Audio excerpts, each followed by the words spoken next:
Hello and welcome back to my channel. What I thought I would talk to you about today is writing from the perspective of non-human characters. Quite a few times I've written a novel from the point of view of a non-human character, and these are just some of the things that I think about when I'm trying to develop them. So first of all, I like to consider their strengths and weaknesses. We've been watching a lot of Buffy lately, so let's take vampires as an example. Vampires are a lot stronger and a lot faster than most average humans. However, they're vulnerable to sunlight and crosses and holy water, and they can't go into places unless they've been invited. To take some of my centaur characters, they have all the advantages of a person on a horse, with the added advantage that there's one human brain controlling the whole animal. They're not going to freak out because a plastic bag flew past. However, in the same way as horses are quite vulnerable, centaurs are going to be quite vulnerable to leg injuries. How many times have you heard that a horse had to be put down because it broke a leg? I know with modern veterinary medicine that you can fix that now, but it's still a very time-consuming, labour-intensive, expensive and complicated process. In my medieval-based fantasy world, I don't know how possible that would be. Horses, unlike cats and dogs, can't survive on 3 legs. So, the second thing I like to consider is how their senses are different. Okay, my centaurs are pretty much going to be like humans. But my Minotaur characters have their eyes on the sides of their heads. They can see behind them. They also can't see in full colour. And that's something that is definitely going to change the way they see the world. Or maybe your characters are elves and they can see further or hear further than a regular human. This will change how they interact with the world because they can sense things that a normal human wouldn't be able to.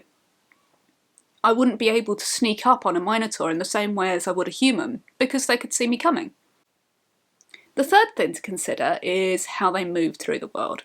Again, centaurs are going to need a bigger turning circle just to get around. That will have an impact on how they design their villages, how they design their buildings. They're not going to have stairs. If your creatures have multiple legs, maybe they're an alien with 4 legs or 6 legs or whatever. That's going to change how they interact with the world around them and how they move through it.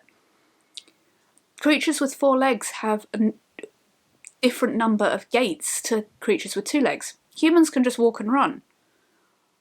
Horses can walk, trot, canter and gallop, and it's different combinations of how the legs move, not just different speeds. So next, the thing to consider is how all of that is going to affect their culture. As I mentioned, it's going to affect the way their buildings are laid out. And if they even have buildings, do they need shelter? I don't know what creatures you're coming up with. The vampires we mentioned earlier are going to want to hide away during the daytime. They're not going to want to go out and integrate with humans. Maybe your creatures are fully integrated into human society, like, say, a werewolf that 29 days out of 30 is fully human. But do they have their own pack and that as well?